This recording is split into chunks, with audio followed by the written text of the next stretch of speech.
कर्म। कहते हैं जैसे कर्म करोगे वैसे हमें भुगतने पड़ेंगे। नमस्कार फ्रेंड्स, मैं हूँ दर्शना। पॉजिटिव स्टोरीज में आपका स्वागत है। एक राजा होता है जो बहुत ईमानदार, बहुत दयालु और अपनी प्रजा की बहुत देखरेख करता है। हमेशा हफ्ते में वो अपने प्रजा से मिलने जाता है, सबकी सुनता है और गरीबों का बहुत ध्यान रखता है। अब हमेशा की तरह वो अपने मंत्रियों को लेके राजा से मिलने गया। जब उसने गरीबों को देखा तो उसके मन में विचार आया कि मुझे सबको फल देने चाहिए, मुझे सबको फल देने चाहिए। उसने 3 बड़ी बड़ी बोरियां मंगवाई और 3 मंत्रियों को बुलाया। तीनों को एक एक बोरी दे दी और कहा, जाओ बाग से ताज़ा ताज़ा फल, मीठे मीठे फल तोड़ के लाओ, मुझे इन गरीबों को बांटना है। अब तीनों जो मंत्री थे वो बाग में जाते हैं।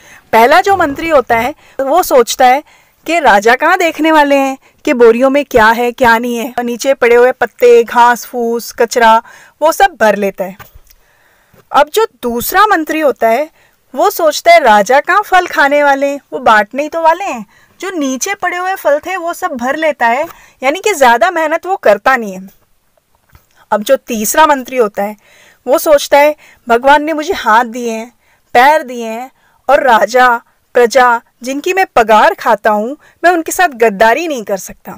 वो सारे दिन पेड़ों पे चढ़ के मीठे मीठे ताज़ा ताज़ा फल तोड़ता है जो 2 दिन खा सकते हैं, हफ्ते भर खा सकते हैं। ऐसे सुंदर सुंदर फल तोड़ के बहुत मेहनत करके बोरी को भर के और अपने घर चला जाता है। अगले दिन सब दरबार में हाजिर होते हैं। सब इंतज़ार कर रहे होते हैं कि राजा बस आदेश दें कि हम जाएं और गरीबों को ये फल बांटें। इतने में ही राजा आते हैं। राजा ताली बजाते हैं और महामंत्री को बुलाते हैं।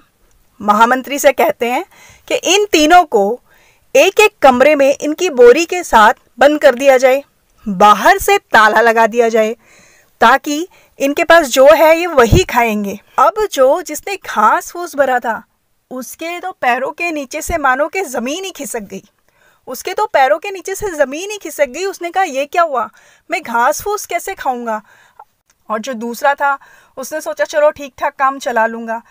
इसमें जो सुखी था वो सबसे ज़्यादा सुखी हुआ जिसने दूसरों के लिए ताज़ा ताज़ा फल तोड़े, मीठे मीठे फल तोड़े।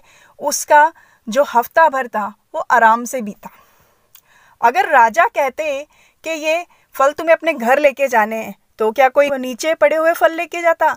तो क्या कोई बोरी में कचरे भर के लेके जाता? नहीं दोस्तों, इसमें कहीं भी आपको राजा की गलती लगती है? नहीं लगती है, क्योंकि राजा को तो पता ही नहीं था बोरियों में क्या है। इसीलिए दोस्तों, अपने कर्मों के जो फल होते हैं वो हमें यहीं भुगतने पड़ते हैं। जैसे कर्म करेंगे वैसा ही फल हमें मिलेगा।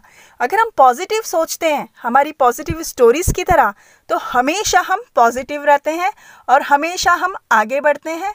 और हमेशा जैसे उस मंत्री ने ताज़ा ताज़ा फल दूसरों के लिए तोड़े, वैसे ही हम दूसरों के लिए मदद के लिए हमेशा खड़े रहते हैं।